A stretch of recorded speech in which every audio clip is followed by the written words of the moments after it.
collaboration. So, ginagamit po natin yung lagi sa ating mga estudyante. And nakita po natin yun dito sa ating activity ng morning. Yung hapon naman po is about the mental health.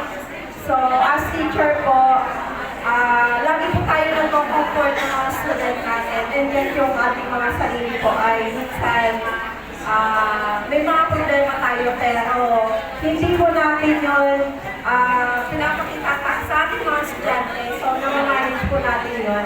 And mahalaga po lagi na tayo ay, kung may problema po tayo, hindi po tayo nananahimik lang. So, pwede po tayo mag-share sa ating mga pinaka-closest friend. Labas-labas din po pag may time. And napaka-importante po yung bonding sa family. So, iba po kasi yung kapag ang family po ay talaga nandun yung love. So, magta-transfer po yun. And then, yung afternoon session naman po natin, about sa MDR, ang pumatakot sa isip ko doon. So, lagi po tayo nagpa-practice ng earthquake drill. Pero, napaisip ako doon sa sinabi ni Sir na tayo po ba ay may plan sa ating tahanan, sa ating pamilya. So, parang doon po, medyo natouch ako doon, parang hindi namin napag-uusapan yung sa ating pamilya. So, napaka-mahalaga po dapat na meron tayo ng plano para sa ating pamilya. Yun na po, thank you. I remember yesterday is a very quite interesting topic. No? So we have three topics being discussed. So the first one is all about engagement and collaboration, wherein I learned that every teacher must engage, no, with our students with activities that we have, and we have to collaborate with them so as they will collaborate with each other also. And the other topic is mental health, which is very near in my heart, which is, I relate so much. Where in fact, sabi ni Mang Nieva kahapon, let the child be ready in opening up their problems. No? So wag po natin silang pilitin. And I remember also na sinabi niya, there are so many issues na pwede maka-affect sa mental health ng ating mga estudyante. So one is the family issues. Marami pong fortunate enough to have a complete family. And marami unfortunate enough to have a incomplete family. Now, wherein, yung mga parents nila, they are very strong. Yung mga magulang na naiwanan ng kanilang mga partner is napakatatag po talaga at sila ang nagiging foundation ng kanilang mga anak. No? So, first is family issues. The second one is academic pressure. Ang mga bata po natin sabay-sabay minsan nag-quiz, so let us empathize with them. Baka naman pwedeng hatiin natin in 7 days or 8 days rather yung quizzes. So Monday yung isang subject. So mag-isip tayo ng ways on how to ease the academic pressure. And sa hapon po, we have the disaster risk reduction program. Na ang natutunan ko lang doon, each family must have a go bag or the balde, no? Which is sa bahay namin po, meron kami pero nag-expire. Pag wala na po kung pera, ginagalaw ko na talaga yung gulo. No? So, at least nakakatulong sa atin, no? Okay, and be ready also. Alam natin yung duck over and hold. Ang alam lang natin sa duck, takpan yung ulo natin. Or in fact, the right and proper is yung ating batok at yung ating ulo pala dapat ang tinatakpan. Okay, and alam din natin dapat, bawat isa sa atin, na kung saan tayo makikita-kita in case na magkaroon po ng earthquake. In case na huwag natin hingin, no? So, hanapin natin yung pinaka-feasible na area para tayo ay makikita-kita. And that's all. Thank you.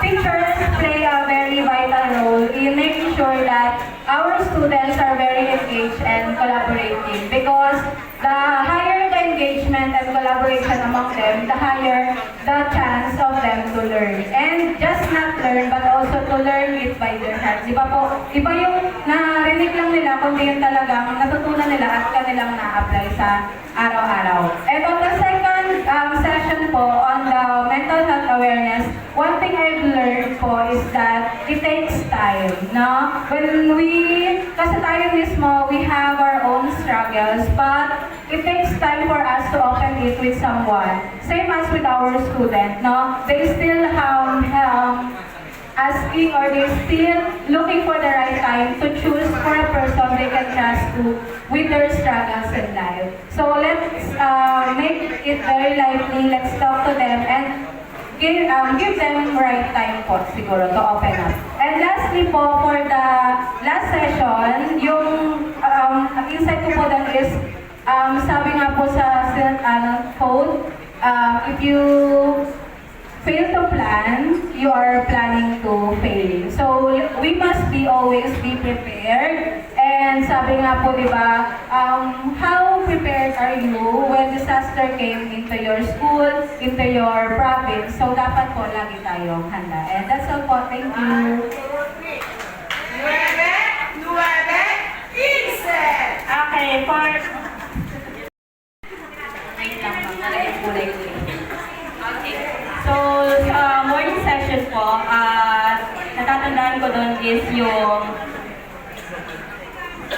role ng mga teachers when it comes to the learning environment of our learners. So, naka-anchored siya sa PTSD, Domain 2, Learning Environment, and then Domain 6, Community, Linkages, and Professional Engagement. And so yung role as a teacher, so kailangan we can be a mentor, we can be a friend, we can be someone that they can share their secrets para at least hindi lang tayo nagtuturo ng mga coming from things that they should learn from the book, but also we teach from the heart, no? And then, the second session po, it's all about mental health awareness. So, my takeaway on that session is, kailangan tayo muna, within us, dapat whole tayo. Dapat within us, healed na yung ating mga nararamdaman kasi we cannot give what we don't have to our learners, no? So, dapat, before we touch their lives, ayusin na muna natin within. No? Kung hindi man maayos, at least, hinungin natin at humingi tayo ng guidance from above. And then, the last session, so, natandaan ko po doon yung Republic Act number 1121. So, yung prevention, yung paghahanda sa mga kalamidad. So, since hindi lahat ng natural ay pwedeng ma-detect agad. So, kailangan meron tayong paghahanda sa sarili natin, no? Lalo higit, hindi tayo laging kasama ng ating pamilya. Nung time nga na nag-discuss doon, naisip ko kagad, paano kaya pag kayo nandito ako sa school, tatlo yung anak ko, tapos magkakaiba pa kami ng lugar, nakakatakot po. Pero, nakatulong yung mga discuss ni Sir na mga paghahanda para lalo nating mapagtagumpayan kung ano man yung, hindi man natin siya mapagtagumpayan 100% at least, meron tayong preparation. And preparation ay napaka-importante po. Yun lamang po. Salamat. thank you very much. Balik na po natin kay Everyone, we have now reached the final and most essential part of our training, the session that ensures our learning is translated into complete and sustainable improvement in our school. This session truly serves as the capstone of our users. We are privileged to welcome our distinguished resource speaker, a dedicated and accomplished educator whose academic and professional journey reflects a strong commitment to English language and pedagogy. She earned her bachelor's degree in English from Occidental Mindoro State College, Mamburao, and her Master of Arts in Teaching English Language Arts from the Philippine Normal University. Her expertise extends to the highest level of quality assurance for professional growth. She was one of the trainers for the school-based training of teachers on the Batangas curriculum for grade 7 in the San Jose East District. She has participated in the crucial seminar on quality assurance and finalization of professional development program for NEA, quality assurance and TIC accreditation process. This certifies her deep understanding of the national standards that validate our training program. At present, she is a Doctor of Philosophy and English, major in Language and Literature candidate at the Kansas State University, having already completed 73 academic units towards her doctoral degree. Today, she will facilitate our final critical session on designing a workplace action plan. This session is crucial as it provides the framework for translating our acquired competencies into actionable and result-oriented initiatives right here in our school. May we now request everyone to give a very warm welcome to our esteemed resources speaker for today. Ever sexy, beautiful, and talented head secretary of the English department, Miss Australia and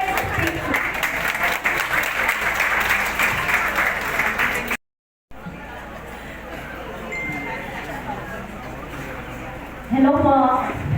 Morning. Good morning. Good Mga kasama. morning. Lahat. Ito ang gusto ko talaga yun. Pag nakikita ko po lagi kayo nakaganda. Okay po. Hello po ulit. Hi. Okay. Akala nyo kung sino? Di po ba? Sino ba kaya ulit yung speaker na yan? Okay. Bago po ako mag-umpisa, nais ko po ikwento yung isang kwento na natutunan ko sa aming regional research. Sabi po ni Dr. Cheryl Lopez, nung siya ay nakasakay sa barko papuntang Mindoro, mayroong isang batang nahulog. Nagkagulo lahat ng tao. Diyos ko, tulungan niyo yung bata, tulungan niyo. Maya-maya, may isang babaeng lumalangoy. Napakaalis ng kanyang paglangoy. At nasadip ang batang babae. Palakpakan ng lahat. Hey! Sa isang minuto, naging bayani ang babaeng lumangoy para masagip ang batang hindi sinasadya ay nalaglag. Nandiyan na ang mga nag-interview. Ma'am, ano po ang iyong rason? Bakit ka po lumundag at ibinuwis ang iyong buhay para masagip ang batang babae? Sumagot ang babae. Malaman-laman ko lang kung sinong nagtulak sa akin. Bakit siya sa akin? Ang sitwasyon ko po ay isang batang babae lumangoy. Ako po ay naitulak din. Hanggang sa huli ng paggawa ng aming PD program, ay talaga naman natatawa yung boses ko sa likod. Okay.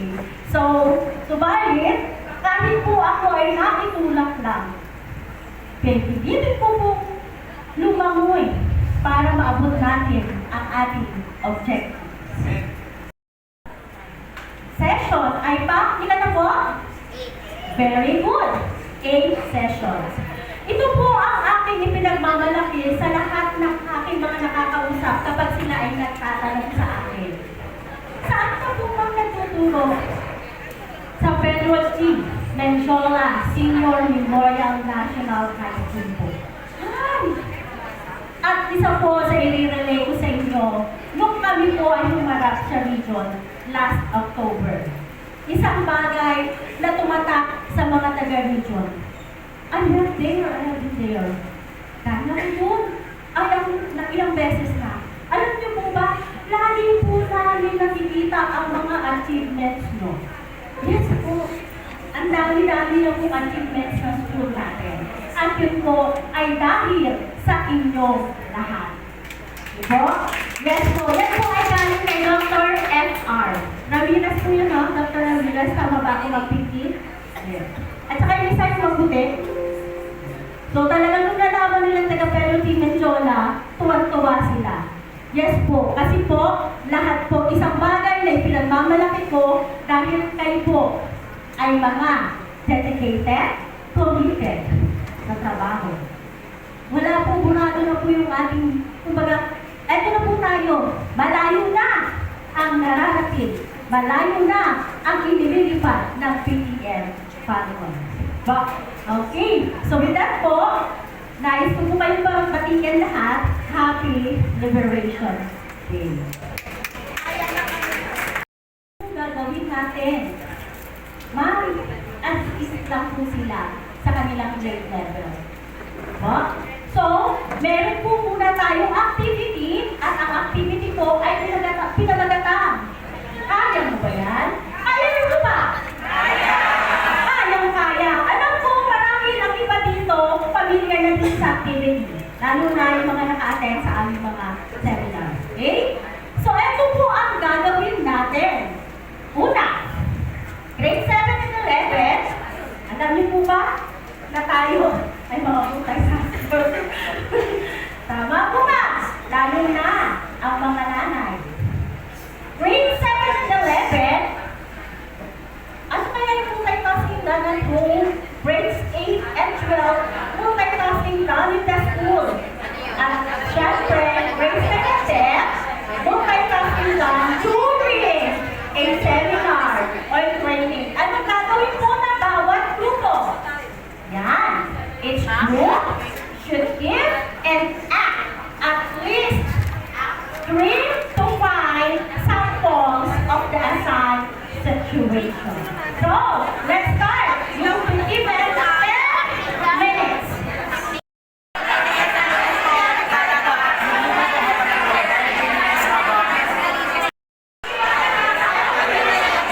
Okay, para hindi ko mabigyan 10 minutes ha.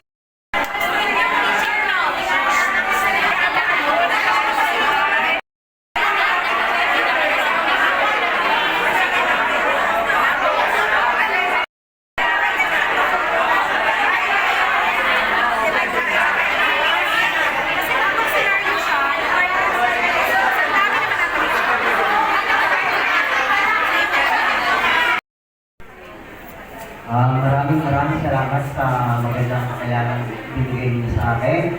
So, muli, magandang umaga at ang ating tatalakay ngayon ay tungkol sa ating wika. Alam ba niyo na ang ating wika ay napaka-importante ang ginagampanan sa atin, no? Dahil ang wika ay siya, lahat tayo ay ito ang ginagamit, ito ang pagkakapilanlaan ng ating bansa. Ito ay bahagi ng ating kultura kung saan ito ang nagiging gabay natin para sa komunikasyon sa ating mga kapwa upang tayo lubusang magkaintindihan, magkaunawaan sa ating mga gawain. Kung ano man ang nais natin iparating sa bawat isa. Nagkakaintindihan ba tayo mga kasama? Okay, so maraming salamat sa inyong pakikinig at sana ay naging mabuhat itong ating ginawang talakayan. Maraming salamat po. While listening to the speaker, someone is sipping a coffee or eating something. The other one is taking down notes, pero nakikinig pa rin, kaya nakakasagot pa rin pag tinawag. Others are still checking on their phones, checking on their loved ones, baka po emergency. Some are also trying to have their retouch kasi po baka biglang tawagin para po ready. And yung sa mga PMTs po, well, they're still listening. They're also checking if the participants have their complete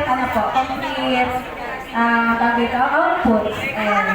And someone is also taking video and videos for documentation. And that's all po. Thank you.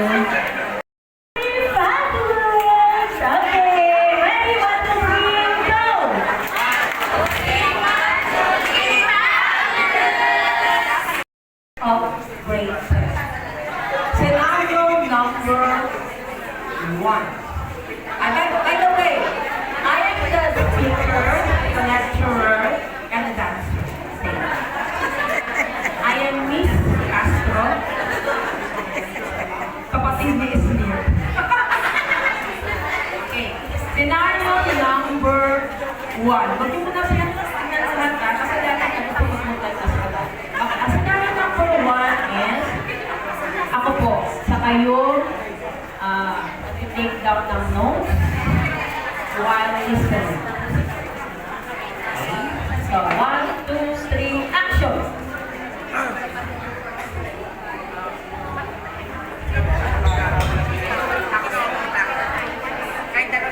Cut! Now, scenario number 2. Our photographers, okay? Sideline lang nila yung photography. Actually, nagsa-cellphone sila habang nagpo-photograph. Nagsishoot. Okay, ready? 1, 2, 3, go! Yung iba po dyan nagsa-selfie. Kunwari lang na nagpo-photo. Nag-photography. Okay, cut! Then, another scenario is the most exciting part. Eating while listening. Kunwari lang. Okay. So, mukbang scenario. Ready? Go!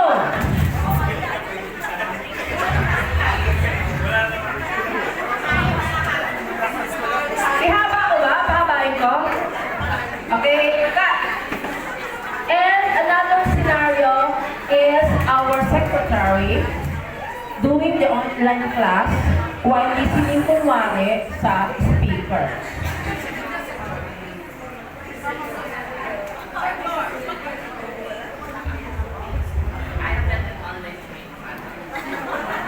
So, that's all for today from grade 10. Ready? 1, 2, 3, go! Yes, yes, out! 15, completo! Scenario.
Dami.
O sige, so matapos ko na ang ating lesson. Get 1/4 sheet of paper. Tama na yan?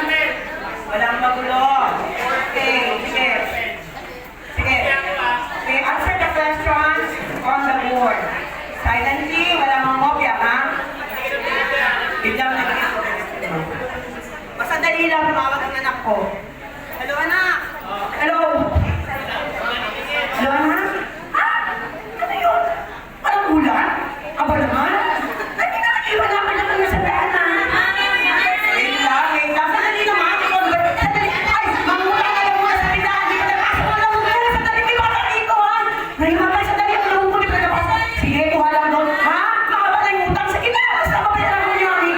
Wait, sandali. Teka lang. Anak, ano nangyari sa'yo na? Paano ba? Ay, mga ginagawa. Ha? Nagpuputol ka ba?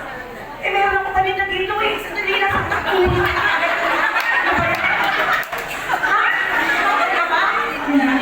Kaya na nga, sasabi ko dapat nagpuputol ka. Sandali lang. Sandali, tatawagan ko ang nurse. Hello, ma'am nurse. Ay, wala. Nurse, sandali lang. Wait lang. Opo, ma'am. Sige, opo. Sandali lang po. May matay na. Wait lang. Oh, Mona. Wala ang nurse. Hindi lang makapunta ako magdadala kay Ma'am Kay sa ano ha? Yung utang. Sige mo lahat ng pinautang ko kahapon. Yung ingay. Sige na 10. Yung tatayo. Yung adal ka sa business party yan ha? Bye-bye. Sige.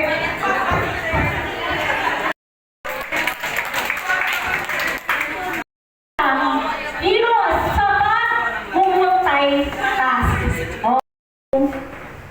Okay, ang pinakita ng grade 7 at ng grade 11, lalo na ang grade 7, eh talaga naman kaya pala tumarami yung mga anak. Minsan ang anak ko eh. Okay, yan. So, have you experienced the same on what has been presented by your coach? Yes! Totoo dito ha? Okay, given the situation below, basta kalala ba ito? Okay. So, how about to our brain? Yan. Isang reason ayon sa research yung ating paninig makakalimutin. Okay? Yan. At kung share yun sa amin, may isang nag-share sa amin, ngayon daw ang reason kung bakit siya na-hospital. So, pero tayong mga nanay, tayong mga magulang, nanay, tatay, guro, at the same time, hindi maiwasan. Tama po? Pero hanggang maaari daw, one at a time. Okay? So, kanina, pinakita na ng ating mga estudyante yung kanilang pag-multitask doon sa grade 8. Habang si teacher ay nag-multitask, yan, ang mga bata ay nag-multitask din. May naniningil, may naglalaro ng ML, at kung ano-ano pa. Pasalubong si Mara. Picture. Palakpakan po natin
ng 30s.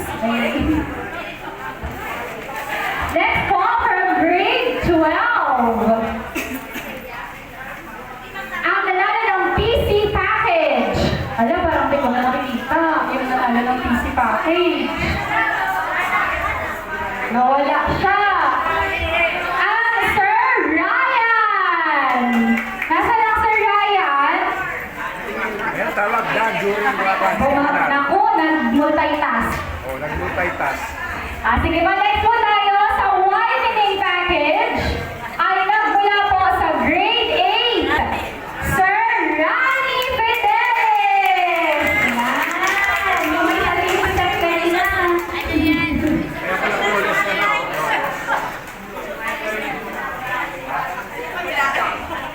Ang ating one-day package. Courtesy of Ma'am Baro. Ang nanalo po ng one-day package sa ating sex bomb Rochelle from grade 10, Sir Brian!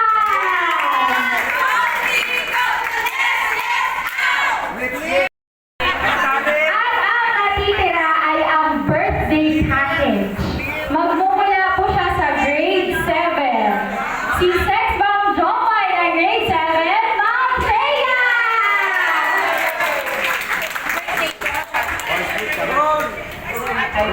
Ayan, nakita na natin ang ano, ang nanalo ng PC package. Secret. Sabay-sabay pa natin bubuksan na. At si Sir Ryan, nanalo po kayo ng PC package. Yan, tapos tatawagan po namin ulit lahat para sabay-sabay po natin buksan sa harap. Tinatawagan po natin lahat ng nanalo. Yung mga group po na nanalo, yung representative na lang po. Ready? Ay po!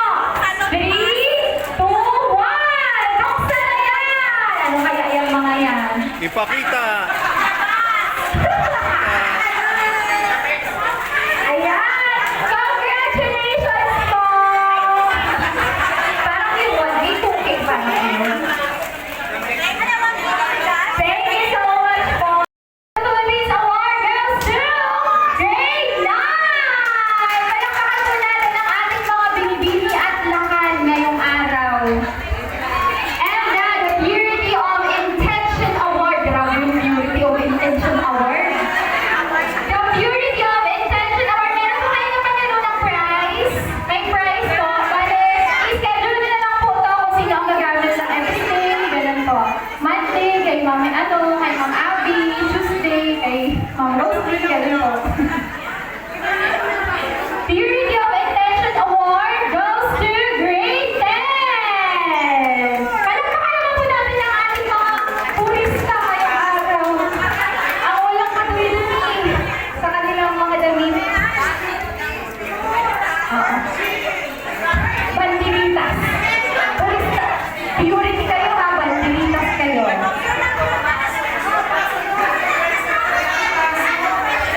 Sabi po yun ni Ma'am. Purity kayo, ito kayo ngayon.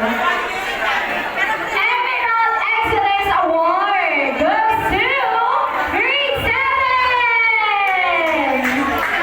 Yan, Emerald! Emerald kayo ha. Bandiritas. And of course, the High Visibility Award.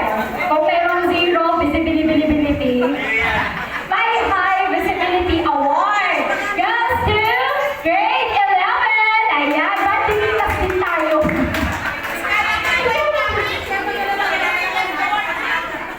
Hindi pa ka Ma'am Belay. Ayan. Dapat si Ma'am Barot yan parang gold ang bandiritas. Isabit daw sa mangga. And now, tignan po natin kung sino ang mga early birds ngayong araw. We have 2 early birds. Sino kaya yung nagbukas ng hinlan? Sino kaya nagdaan sa hindi tamang daanan? Nagbukas agad ng AC dito. Ay, alam na nila. Early birds goes to Ma'am Teresa Nicolas. At yung isa, siya yung nagsabi ng dapat sa tamang daanan magdaan.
stay po. Kasi pwede pa naman po natin siya makascale sa lab or sa collaborative expertise. Isa pa, workplace action plan.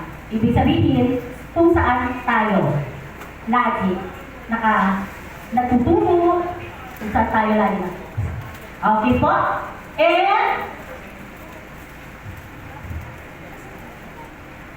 ito po ay naka-base sa PPSC Strand 2.1. Ano po yung PPSC Strand 2.1 natin? The Learner Safety and Security. And PPSC Strand 3.2, Establishment of Learning Environment that are responsive to community context. Okay? So, ito yung outline ng aking topic. The first, the WAP rationale. Sino ang nakatanda noong niliskas ni Ma'am Laila ang tungkol sa rationale ng secure? Meron po ba? Bibigyan ko ng 1 kilong daing. Okay, ulitin ko.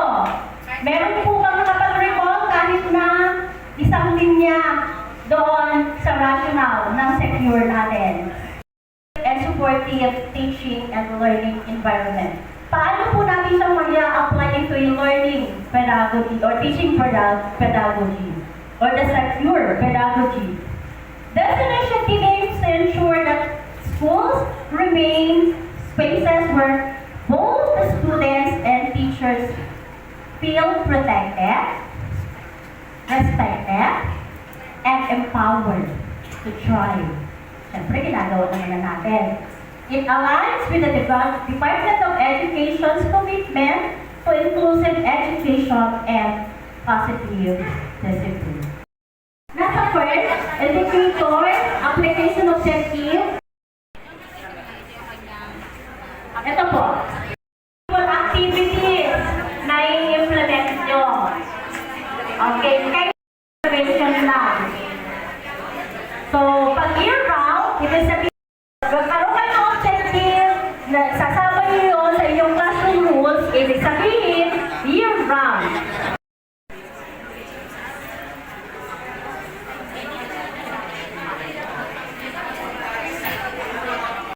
Break. Halimbawa po sa mga English teacher, sa Filipino teachers, meron tayong reading center doon. So, during lunch break, okay. So, the language teachers must be. Alala po kayo. Ano yung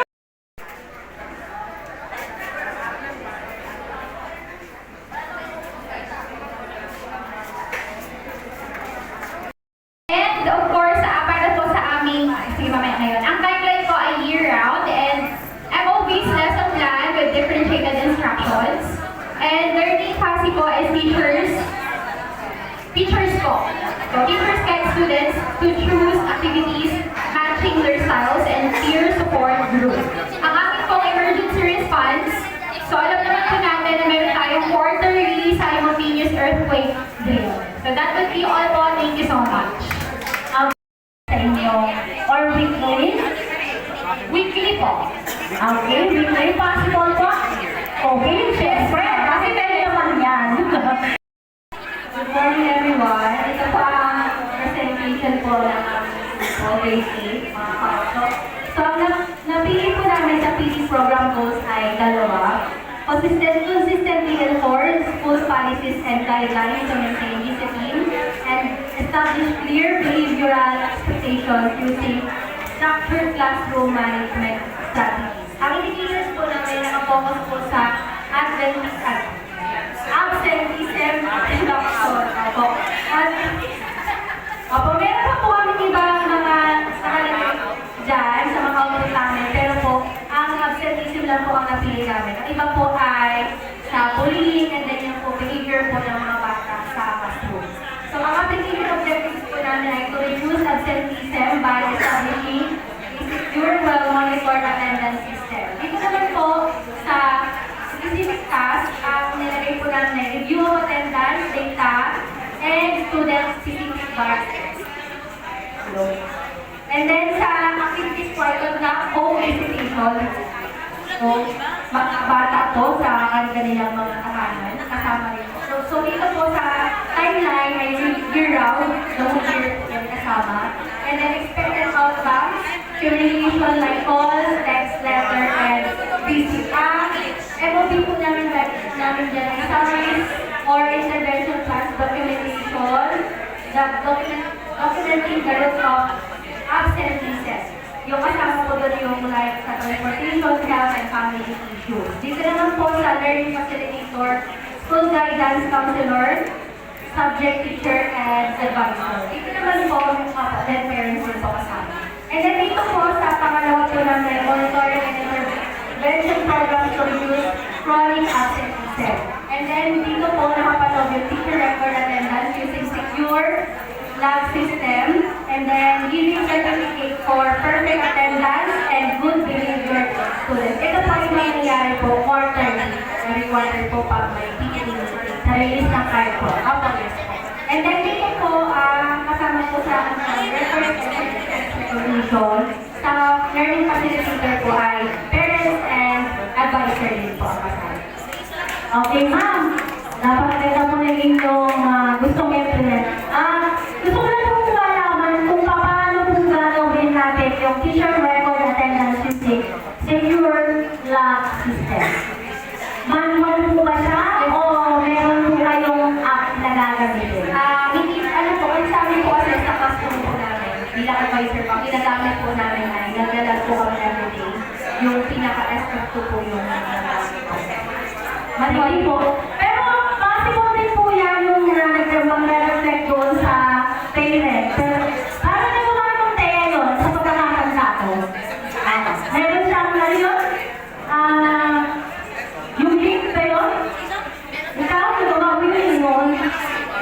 Yung Sa amin kasi po, meron po kasi group chat. Morning and afternoon po. That's wow, okay. Napakaganda po ng kanilang ginagawa. So, thank you so much po guys. Teachers! So, here's the output.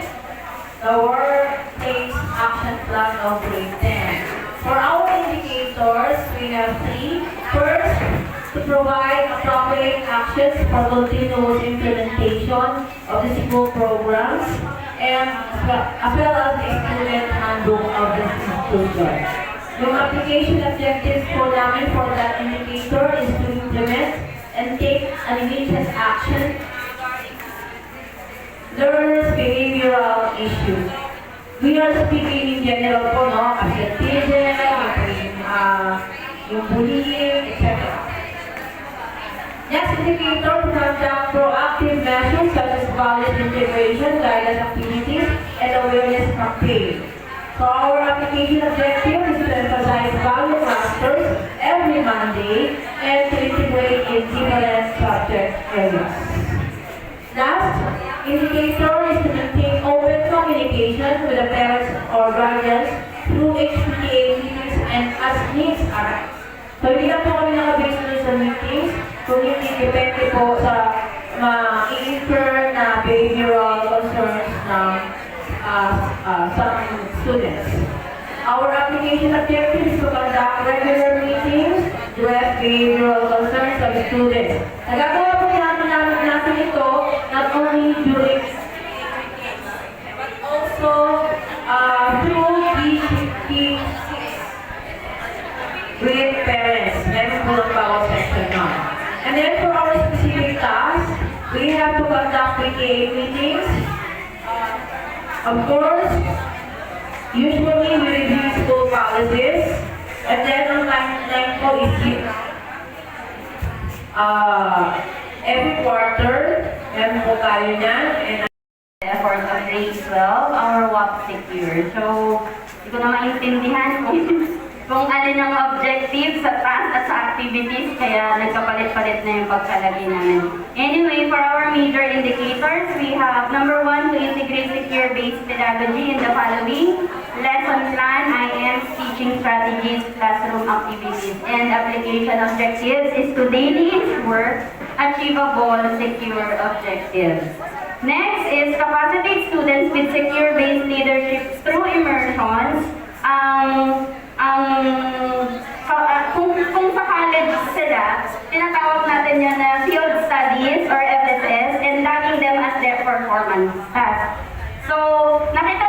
natin, it will help students to encourage and showcase their talents and skills to develop accountability. So, I think this will be weekly or siguro quarterly, isang beses isang quarter. So, bahala na yung decision ng klase. Mahirap din kasi ma'am na nag-field study sila, tapos linggo-linggo or ano, magastos. And then, conduct or involve parents with secure-based projects. So, we will allow them to have their own decision. Parents na po ang bahala mag-decide doon. And the one medyo unique itong isa na to is the security vault. Security vault is magpo-provide ng boxes, no, para sa unhurt emotions yung mga bata. Yun na yun. Apo. Secret box. Parang apo. Ganun. Ayun na, ma'am. Year-round, provide visible box. Yun na. To intensify listening to unheard concerns and formulate, itong isa pa, is formulate performance tasks with secure aligned rubric. So, gagawa tayo ng, para maging tangible yung ating trabaho, gagawa tayo ng rubric na secure aligned. Yan lang po, ma'am. Thank you. Wow! Maraming salamat po, virtual teachers. Ask ko lang po doon sa ating visible box or the secret box na tinatawag natin. Sino po yung i-assign ninyo kung sakali? Advisor mismo. Si advisor po mismo ang magbukas ng sa kanilang security wall. Okay, thank you po. Napakaganda. Okay, mga kasama, meron silang secure-based pedagogy. Meron silang secure-based leadership. Wow! At meron silang secure-based projects. Yun na yung project na yun ay, isa sa project nila ay yung security wall. At syempre, indicate nila into daily teaching and learning process. Palakpakan naman po ang ating virtual teachers! Good morning po, nandito po ang workplace action plan ng grade 9. Indicators. Learners demonstrate awareness of mental health and appropriate coping strategies. Incidents of cyber harassment are prevented, reported, and addressed properly. Learners participate actively in disaster preparedness and safety activities, and classroom practices reflect adherence to the child protection policy. Application objective: to foster a safe, supportive, and resilient learning environment that protects the well-being, rights, and safety of grade 9 learners in schools, online, and during emergencies.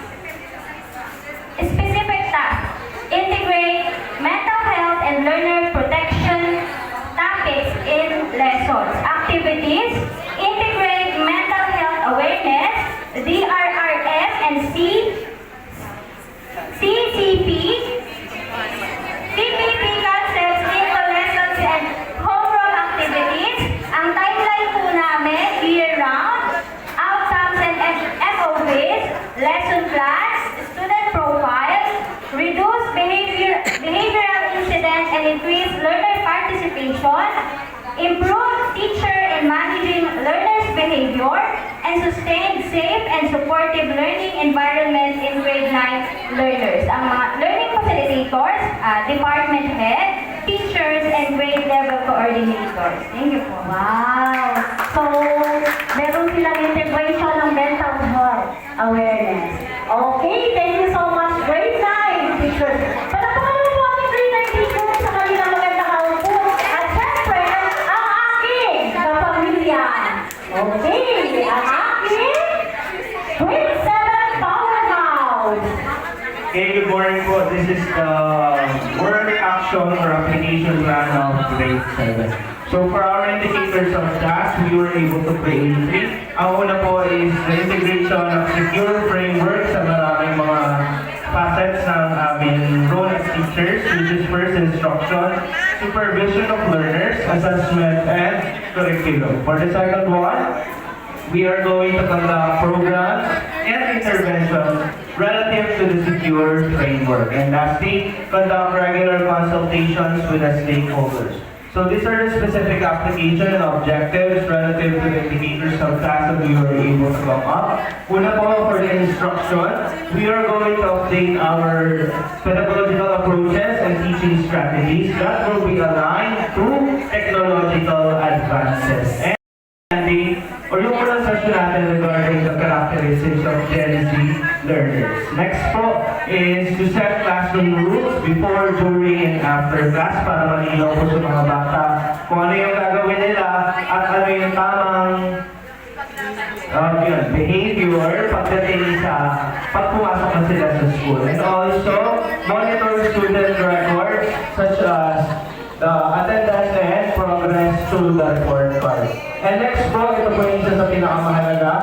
We are going to provide rubrics in assessing learners' output and performance. Bakit po namin sila consider as part of secure framework? Kasi sa rubrics, pwede po natin i-gauge yung kanilang disiplina, pwede po natin i-include doon para during group activities, orderly ang pag-execute ng kanilang mga activities. Kumbaga, hindi lang yung academics nila or achievement na activity yung pinaprovide as well as yung behavior nila while they are doing that. And then, included din po yung sa aral program which is the remediation in reading or literacy and numeracy skills ng aming mga bata. And then next, ito po yung isa sa mga kailangang pagtulungan ng ating institution which is to provide adequate sections and equipments as well as precautions per classroom. And then, attending basic life support and emergency response training. So there are specific tasks po. We have two. Dito po kami namili dyan. Ang una po namin is setting the classroom rules before, during, and after. And yung educating learners with basic life support and emergency response. So our activities were also based on the application objective. Yung setting of classroom rules, that is included na po dyan yung pag-monitor ng attendance and records sa ating mga bata. And yung pag-set ng rubrics every activities na ibibigay natin. Advances. Meron pa pala, sige po. Meron pa? Okay. Ating students through rubrics. Okay. So thank you so much.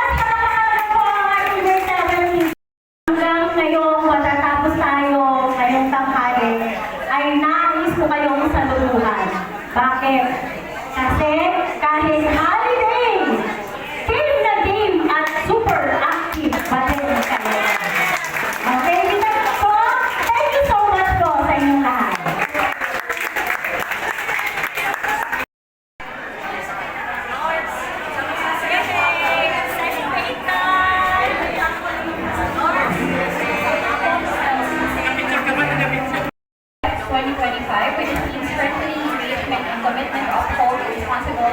Environment held on December 15, 2025 at PTMS MNHS, Bagong Sikat, San Jose del Mindoro. Given this 15th of December 2025 at PTMS MNHS, Bagong Sikat, San Jose del Mindoro. Signed, Principal 3, Vesely Kaban. And of course, the token po.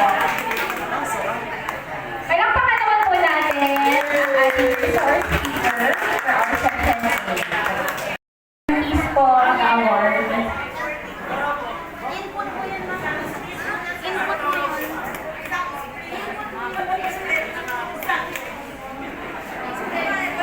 Ayan, si Ma'am Bing daw po ang sa grade. Input pala ng Ma'am Bing yun.